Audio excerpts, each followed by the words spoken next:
Hello, everybody, and welcome to Women at the Well.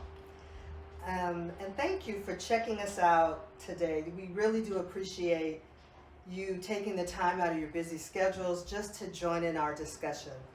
So, Michelle Gibson here, our co-host Carolyn Bonner, and today we have guest Tina Brown, founder of My Sister's Keeper Expo, San Francisco, California, and then Marla Williams Powell, Executive Director of Fiscal Services at Peralta Community College District. So, welcome, ladies, and welcome to today's topic, Women in Leadership. So, I know this is a broad topic, pretty lengthy topic, and we'll probably go a little longer than our 30 minutes or so, but I think it's an important topic because women bring such different perspectives to leadership, and their approaches to businesses are different, often resulting in a more inclusive workplace, which often leads to better performance for the company. And before we get into each of our individual stories, we always highlight a woman in the Bible from back in biblical times that can lead or lend reference to whatever topic we discuss in today's time. And we do that to show that some of the issues that women faced back then, we face today. And perhaps sometimes we can gain insight into dealing with those challenges. So, what does the Bible say about women in leadership, and who are we talking about today? At the very beginning, we see humanity created in God's image, both male and female, and that's Genesis 1:27. And we see that female was created to be strength alongside of the male. There's no hint of hierarchy or gender roles until after the fall of man in Genesis 3. And in the New Testament, Jesus consistently interacts with women throughout the Gospels in ways that are counter to the culture around him. He engaged women that crossed his path. He never shamed them. He lifted them up in a culture that had pushed them down. And Deborah was one of those most influential women in the Bible at that time. She's known for her wisdom, her courage, and is the only woman in the Old Testament known for her own faith and action that was not because of her relationship to her husband or another man. As a prophet, Deborah was said to hear God's voice and share God's word with others. As a priestess, she did not offer sacrifices as the men did, but she did lead worship services and preach. So she was a prophet, she was a judge, a warrior, a poet, a singer, a songwriter. She was known to be a great leader. And you'll find her story, for those Bible scholars out there, you'll find her story in the 4th and 5th books of Judges. So, ladies, what do you think about Deborah and how she relates to maybe today? Well, the first thing I can think of is all the list of things that you said that she does. Mm-hmm. And I was thinking, and we may not be a poet, we may not be a writer, but we are doing so many different things and wearing so many different hats. We were talking before we started taping, or I was mentioning to the ladies about having so much on your mind that it's hard to even relax because you're constantly layering, like, I need to get this done, I need to do this, I need to do that. For those of us who are married, we're trying to juggle home life. For those of us who are grandparents, we're trying to get time in. For those of us who are depending on the type of job you have and the struggles with time management, because so much demand is on you. We are wearing so many different hats. So that, I guess, the blueprint had already been set with her. What do you guys think? But you know, it was difficult. It's difficult for us because we do juggle so many different things. But for her, back then, women didn't do what she did. You know, men were the judges and the leaders, and so it was very uncommon for a woman back then to do what she did. And so what are some of the parallels that you guys face, maybe in your own businesses? You're smiling. What? I think it's like Carolyn said. You wear so many hats. Even if you have your own business, you're trying to get that off the ground. You have home life. You have work. Some people still work. You have your children. I mean, you still have. But I think we're bred to wear those different hats. I think that's the strength of a woman. Black woman, but definitely a woman. We're created leadership in a sense to be the rib, right? And the rib is to handle all those other things, and the man is to be the provider and to do work. So it was already given to us. Like Deborah just stepped into hers a lot sooner. And even though, you know, my parents were older, and I was thinking about my mom, where my dad was head of the household, but there was so much that she took care of that there was this. Even though my dad outwardly definitely, you know, she would definitely, you know, he's head of the house, but all the things I recognized that she did, Was the head of the house. that she was handling, Yeah. and that what she was doing to maintain the house, keep him together. Yes. You know, all these different layers, you know, kind of thinking back on it, like, okay, she was kind of the leader that wasn't really given any props for it, you know, but that definitely was her role, you know, definitely. I could actually speak to that in saying that it's wearing the many hats when I was not a leader that actually excelled me into leadership. The dynamics in multiple workspaces or workplaces that I've had prior experience in required me to manage relationships from the top down, the bottom up, or just in between. You know, you get in your corner, you get in your corner. Now, what's the goal here? And try to blend that all together. That wasn't my job, but in order to make, you know, peace and create a cultivating environment where people actually show up to work and want to be their best selves, I had to switch them hats on. And I was like, this is not what, you know, what I was hired to do. I actually had, in my first leadership position, I had one of my employees come to me, and she was late night as usual, and she, banging on the on the keyboard, and she's like, none of this matters. You weren't put here for none of this. It's these numbers are gonna be what they are. You were put here for everybody out there, which is like a whole suite of people, because they trust you and they want to fall under your leadership. And I'm a little silly sometimes. I was like, well, God didn't mention that to me. But that's something that, that statement was made probably 15 years ago. And that's something that sticks with me now as I transition from, you know, place to place. And so I kind of see that, and it is very, very taxing. But this is my gift that I offer, an unspoken gift, a gift that somebody had to recognize in me, but I know I have a purpose. So,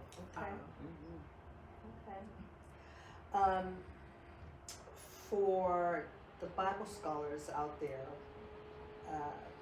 Galatians 3:28-29 states that there's neither Jew nor Gentile, neither slave nor free, nor is there male and female. For you all are one in Christ Jesus. If you belong to Christ, then you are Abraham's seed and heirs according to the promise. But society sometimes seems to create that barrier of women not being on an equal footing with men. So, you're shaking your head, you agree? I agree. Yeah, so does society seem to make it difficult for women in leadership positions, and if so, why and how? I would say that corporate dynamics have a role to play in this, where you were normally, usually there's a man in charge of a whole, organization, of the entire organization. And if you look closely, there's a huge disconnect in leadership at the top and the people that actually do the work. Very true. and that's that, you know, that's that gap that I try to fill, because it's true. You are only successful at the top because of these people down here, and if you don't learn to respect them, nurture them, and you know, what do we want to call it? Perpetuate a work environment that's inviting, welcoming, inclusive, and so forth. You're not gonna be successful. And then there's always the whole issues with, you know, performance issues and so forth that come about when people get tired of trying to prove themselves, or always fighting a brick wall. And there's that woman's touch, right? Trying to be the nurturing person. Again, an exhaustive role. But you want to, at least for me, I want to step into my job every day and feel that what I'm doing, regardless of crunching these numbers that still tell people that they broke, but I want to show up every day and have a positive impact on how people come to work and show up in an inviting space. Tina, what are some of the challenges that you faced? Well, first let me say, I think going back to biblically, it was created, the division, whether it was intentionally or not, that man was head, right, and women is under. So that's how society wraps onto that, right? So you have your corporate leaders, but you have just society, the majority of the population of male thinks that we're supposed to be under them. And that's where we lack the support that they could give us to help us succeed. You face the challenges of them trying to knock you down where you're trying to grow. And then your only result is to lead onto the tools and stuff that God has put inside you to perform to your purpose and to grow from that and to succeed on that as much as you can. Okay. I think the one thing that we have not really talked about is being women of color. Because that also, on top of us just being women and then women of color, that's another, you know, situation that we face. Definitely in the industry that I work in, the number of black women is about 1%. So that is that can be challenging, because even when there's things that are of ethnic nature, everyone kind of looks over at me, and it's like, why is it, you know, like the whole room looks like, okay, you know, like I am to represent, you know, the whole, you know, the black culture, and that can become taxing. And definitely, we're talking about, you know, 40 years of this gets a little bit like, look, I want to be recognized for what I have done, what I know, what my capabilities are, and you see that, and that has nothing to do with the color of my skin, but it definitely is and has been a challenge in that area, definitely. We have to fight 10 times more.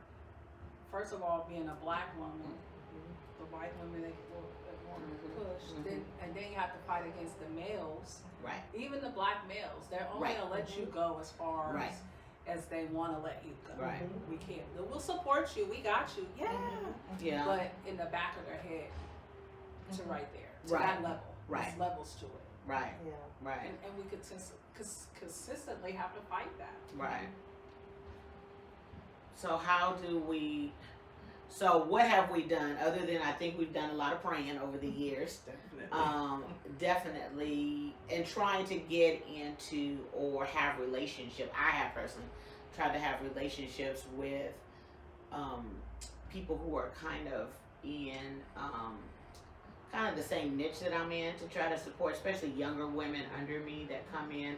I try really hard to, you know, offer that support, because, you know, they'll notice right away, and I'll see how they'll get really, really discouraged very quickly, and feel beat down, you know. So I think networking is very key, and I know that people in business, everybody networks, but I think we as women, and then we as women of color, have to have our own special kind of networking, if you will, because we know what we face, the challenges that we face, because we're kind of in the same boat, so to speak. And so I think it's crucial that we support one another and we network and we build up one another, because like you said, they're only going to support us so far. And so the key, I really believe, is lifting one another up. And that's, you know, sometimes as women we get jealous. Jealous. I was going to say catty. Petty, you know, Petty. all of that. And we just have to look past that. We have to get past that. If we're truly going to lift one another up, if we're truly going to be successful, you know, we have to put that aside. You know, you help me, I help, and we both get to where we want to go. Right. Exactly. Yeah. In reality, sorry to cut you off, but Yeah, that's no. the only way we're really gonna be successful. I mean, I learned. I'm an introvert, so I say to myself, so I won't ask for help, right? But as I'm growing, it's like, okay, look, I gotta ask for help, right? But when I asked for help, the people showed up for me, and then it turns out to be a success. Oh, well, that's all I had to do. But you get so much caught up in the cattiness, or I don't want nobody to think I need them, whatever the case may be, whatever you're going through internally, and then you don't, and then you find out, oh, no, it takes a team, a real team to get you where you need to go, or where we need to go. I think networking with a purpose is crucial to our sustainability as leaders. Exactly. I also think that how we show up and navigate those networks, whether it be internally in our work environment or externally at the grocery store, whatever, somebody is always watching. Always. Yes, definitely. So whether that be a young impressionable mind or someone who's, let's say, about to retire and just really just, you know, hasn't found that that perfect replacement, you could be it. And so I think, you know, besides just being in the public eye or under so much scrutiny, the way we carry ourselves and the way we engage with one another is very important. I agree. And Tina says she's an introvert. I'm an extrovert, so I don't have a problem asking for help or any of that. But if you don't respond in the manner that I feel you should, I'll just take over and do it. And so part of it is allowing people to move at their own pace. So if, you know, once you say, you know, I really would like, you know, to work with this person or whatever, recognize that they are not you. And I'm having this conversation with my own self right now. Recognize that they are not you, and it doesn't mean that they don't want to do it or, you know, they're not going to do it. They're just not going to respond in the same manner. And let them, you know, do it at their pace. And also voice your concern though. You know, instead of necessarily internalizing and say, okay, you know what, they need to get going, I'm just going to take it over. You know, I think just share like, okay, you know what, I'm having little problems relinquishing control and you're not moving fast enough. So, you know, at that point you say, do you have a timeline? You know, so if you think you need a week, then, you know, I kind of know you need a week. Versus in my mind, we could have got this done. Yeah, exactly. Right. So I think recognizing that as well, that that as we, you know, have relationship and build relationship and try to pour into other people, also recognize that they are a different person than you, and be okay with that. Yeah, that's that how we show up part of it. And I think to help with that is communication. Communication is so key, you know, because you don't know if that person is, you know, maybe she's internally struggling. Right. You're right. And then if you know, just take over and you just put yourself, on, you know, that's not really helping. No, you're absolutely right. Yeah. This work actually plays a key part in DEIB, diversity, equity, inclusion, and belonging. Which requires us to meet our employees where they are. How can I help you be successful in whatever that body of work is? A lot of leaders don't ask those questions. And again, we all show up to work with all kind of baggage. You know, you never know what's happening at home. So true. There are times when I show up to work and I hate everybody. I'm so thankful for Zoom because I turned off that camera and I'm like, why am I here? But, you know, at the end of the day, you know, I got to get myself together and show up. Because somebody's listening, watching, and here come these emails. But you know, my pet peeve, if you will, is asking for assistance or even a question. First of all, they demand that that you support them because you already knew what the question was. Somehow, some kind of way, you have telepathy, right? And you knew that the answer to their question should have been on the ready from yesterday. But they expect those immediate turnarounds. And for me, reaching out just for clarity, are we saying that we needed, you know, some information from this particular bank account for students or whatever the case may be, and it's crickets? How am I gonna help you if you can't respond? So, and that's one of those that I wish I could say I do it myself, but I'm impatient, so I might ask you twice. After that, I'll move on to the next issue, and then they come at me because I didn't respond in a timely manner. But I have expectations too, and so I kind of butt heads with people when it comes to managing my expectations. I give you the benefit of the doubt. Let's work together. Let's get this done. But if you're on vacation and I'm up here sweating and crying and fussing trying to get through this mess, it's disrespectful to me. And so I just shut it down and keep moving. Got it. I understand. Completely. And to go what Marla said about showing up, I've learned that that's like half the battle right there. You have to show up for yourself. You have to show up for the people you work for the community, and for the people that's looking under you. Because you are their example, whether they say it or not. So when you show up, you're showing up for not just yourself, you're showing up for a lot of people behind you. So one of the questions that I had, and we've already kind of answered it, was how do we empower women in leadership or positions of authority? And you talking about showing up, how do you empower that woman, or how do you help that woman to show? I mean, she's just starting out, so she may be a little younger. How do you help them show up, and what does that look like? For me, I delegate. I need you to do this task for me, but I already have in my mind, I see something in that individual, right? Or that individual is asking for help quietly, right? So I need you to do this project for me. Can you work on this project for me? Because, and they'll say yes, right? But I'm in my mind mentally, I'm grooming them, right? For them to show up for themselves. So if that individual didn't show up, why didn't you show up? You know, what's keeping you? I have that conversation because it's an underlying issue. Because not everyone has the leadership in them, but not everyone knows that, right? So it has to be cultivated. It has to be developed because you don't know. So people say, "Oh, well, that's a leader," but not if I don't know that. You're saying it to me doesn't mean anything to me mentally and internally until I walk into that leadership role. So given all the tools that are given to me, and you're cultivating this relationship, at the end, whatever project, look what you did, and look at that leadership, then that individual can see.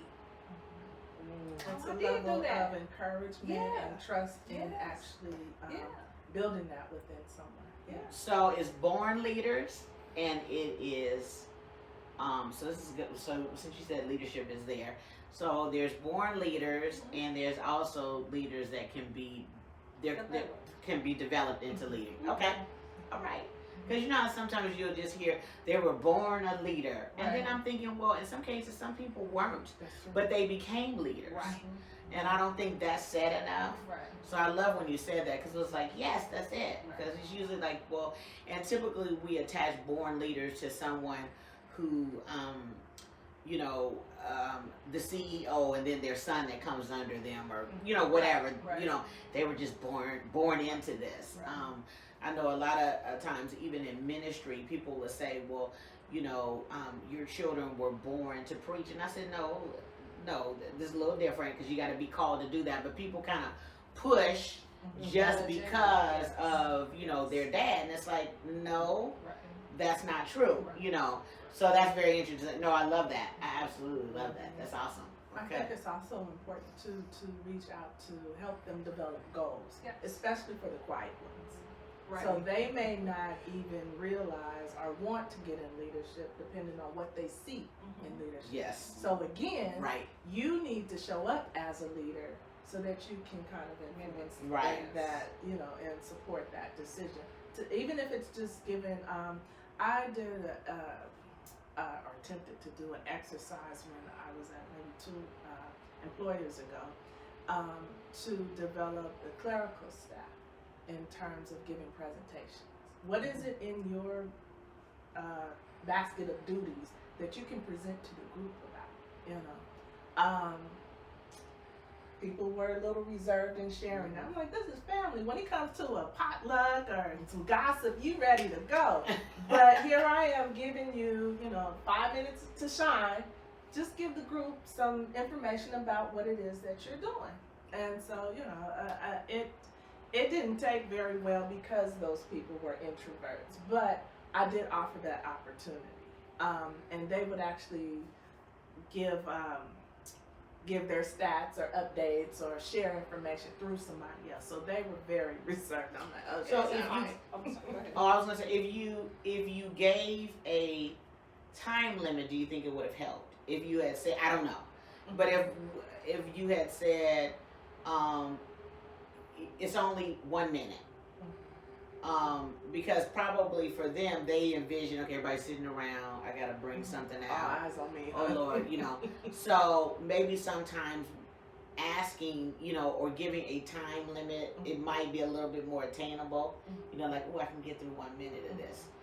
Versus it being because for that person it probably was gigantic when you said that. You know, what? Like, you know, what? So I was thinking, when you were saying that, I was thinking maybe sometimes we need to be very specific when we're giving tasks to someone. I don't know. Because you also have to be respectful of their comfort zone. Right. Exactly. Sorry, Tina. No, Cut you off. And I was thinking, did they know that they shine in that? But you said that's their 5 minutes to shine. They're just doing maybe they're just doing their job, right? And they don't recognize that they're shining in that. I'm just doing what you paying me to do. So when you talk about 5 minutes to shine, you know, and they run from that. I was very much that person. People put labels. You could do this or you this, and I was fighting internal demons. So I didn't have that. I didn't see you as you saw me. I didn't see myself as you saw me. So I had to go do some work, right? Yes. First with my creator, Yes. and then I had to go to other resources to do the work in order to really walk into what God has for me. So sometimes we just don't know. That's good. That's good. And recognizing, like what Tina saying, that she had to do the work. But I think, Tina, would you say that you were propelled because people were saying things to you and you thinking, you know, because we've had conversations about, you know, people were pouring to you and you'd be like, yeah, no, I ain't doing that. But it was fear. Right, but is it because those conversations were being given to you, like repeatedly? Right. So is that what kind of propelled you to say, well, wait a minute, people keep saying this. I probably need to do more on me, you know, be it whatever that was for you, because a lot of times too, we don't do self-examination. Right. It's the hard thing. Yeah, it's very hard because it's uncomfortable. Yes. What you mean? Yes. You know, it is uncomfortable. And so also that's why I think it's important to give nuggets. You know, I give a little to you, I give a little. And as we're giving nuggets, when you get enough of those, and at one point you be like, well, wait a minute now, you know, I keep getting these same little nuggets and these same, you know, the same conversations being had with me. Maybe I need to look into this a little bit more, but it's our job to give that nugget. So what you recognize with your employee, we need to share that, because we don't know what, you know, it's like that planting the seed. All you need, you know, just continue to plant that seed. Exactly. And that's for me, the creator. He stripped me of everything that made me comfortable, people, places, and things. It was really just like, real help. I'm like, okay, you know what were you saying, right? Right. My people, I rely on them. They're my strength, right? Mhm. So I believed. Right. But he's like, no, I'm really your strength. Right. And I need you to work on you. And it's just you. You can't turn to no one else, sever everything that made me comfortable. And that was a very uncomfortable feeling. It made me very vulnerable. However, at the end, and I'm not even at the end, I could see the purpose of it. Right. I could see the purpose of it. No, we're never at the end. Right. Well, Because that means growth stops. Right. So. But I mean, of this particular lesson, because it's always different lessons. Yeah. Right. Oh, Different wait. levels. Yes. Right. Yes. Different levels. Different Yes. lessons, right? Exactly. Yes. Right? Most So, definitely. On that lesson, like, Right. I said, okay. Yeah. Yeah. Sometimes I'll be like, I don't want a lesson. Right. I just don't want to. I don't want to test. I don't want Right. to testimony. I don't want to. Could we just, could it just happen? Right. Yeah. But with that, we're able to give nuggets to others. Yes. So Yes. that's why he gives it to us, because he knows we're going to, or we Pass it should. along. That's our job. That's our To, job. to do that. As he pushes us and grows us up in certain areas, we're to do the same. Yes. Yeah, that's where that witnessing comes in to comes to my mind, and that's where that networking comes in. And also, I think it's great when you hear all these little nuggets from all these different people, but to align yourself with maybe a mentor, Yes. I think is key, especially for women of color, and they're looking to advance or they're looking to grow. Having a mentor, or finding that mentor. You talked about doing the work. Did that include maybe finding a mentor, or? It did. It was one already there. However, me being Tina, I didn't want to accept that person as being a mentor. Right? She only, she set the bar high, and I'm not trying to go high. What are you crazy? I'm saying? I fought that. But when I was out on that island basically by myself, she was right there. The person who I wasn't comfortable around, who's setting the bar for me to grow and grow. And I'm like, oh, okay, I have to deal with you in order for me to grow a little bit, just a little bit. I say that to emphasize that a majority of my growth comes from me and my creator. Oh Right? yeah. So, So for her, this is your purpose right now, to help me, right? And then I have my therapist, and everyone played a part, but none of them were in my comfort zone. So that was really awkward for me, but necessary. Yeah. Right. But necessary. Right. That's interesting about the mentor, because as we are seeking to help others, we do need someone to pour into us. Exactly. And so, looking for that person that'll pour. And I use the word pour a lot, because that means somebody that's putting something in. Yes. Because you get depleted when you're always giving. Yeah. It gets extremely, I'll say from personal experience, it gets very draining. And then you feel like you've poured, and they're all on their merry way. Right. And then I'm sitting over here, woe out. I am woe out That's and my tired story. and frustrated and you name it. Right. I'm that. And I'd be like, Lord, okay, I know what you called me to do. Now I need somebody else to show up for me. Yes. And I think sometimes we also have to pray and ask God for that person that can pour into us, because we do get depleted. I'm actually at that point. I'm here waiting myself. Like, okay, Lord, and I know it's coming. But I think too, but I'm being real specific, where before I would just, not say anything, like, Lord, like I wouldn't say that out loud, I'd be like, okay. But now I am saying, Lord, this is my need now, because I'm to the point where I need to be poured into. Yes. Yes. I need that, and so it's okay for us to ask. Oh, I agree. Yeah. I think I have. And I need you to answer. Right. Yeah, and then hurry up, Lord. Okay, now I'm gonna give you a time frame. I need it. How long I'm have to wait? Yeah. So I have to be more specific in my asking, but I have asked, and I'm like at my wit's end. I don't want to walk away without nothing again, because I've done that once. but it was just at a point where it was either me or them, and I chose me. And I did step out on faith.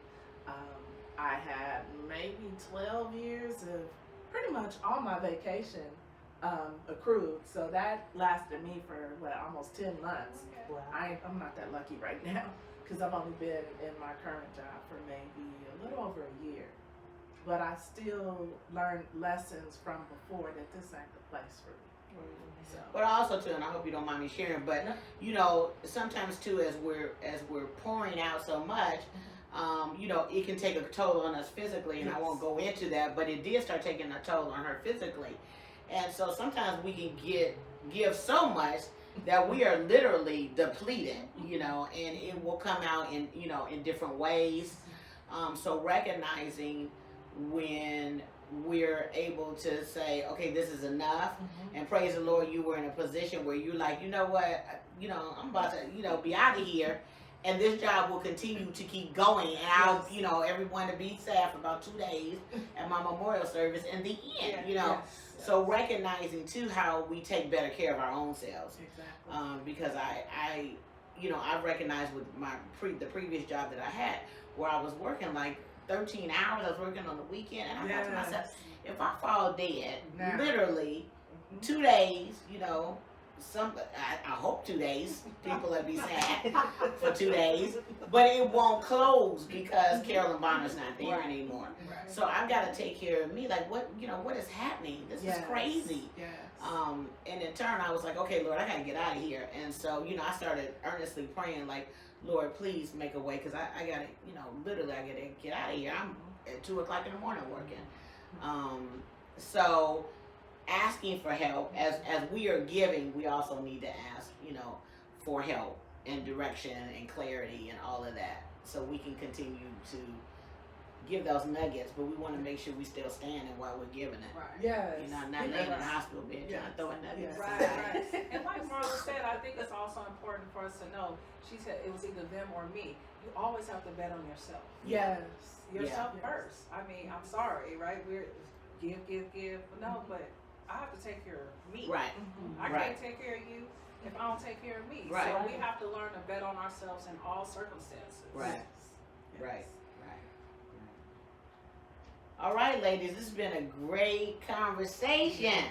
Thank you so much for, you know, joining us as we talked about Deborah in the beginning when Michelle opened this up, and we talked about her as a woman in the Bible and the awesome woman that she was, that layered in so many different things as we are doing now in different ways. And so remember that the Bible is our roadmap, and God knows all. And as we lean on Him, and that's what we're for those of you guys who are listening in, that we don't have to do any of this alone, because there is a Savior who will help us, who will assist us, and He's just waiting on us to ask. So the invitation is extended to any of you guys, that Christ is just waiting, and that He will, through all of it, doesn't mean that we're not going to have problems, doesn't mean that we're not going to have concerns or issues, but we're not going to do it alone, because He is our Savior. So thank you so much. We are so happy about the conversation today, and we look forward to seeing you next time. All right. God bless you. God bless you.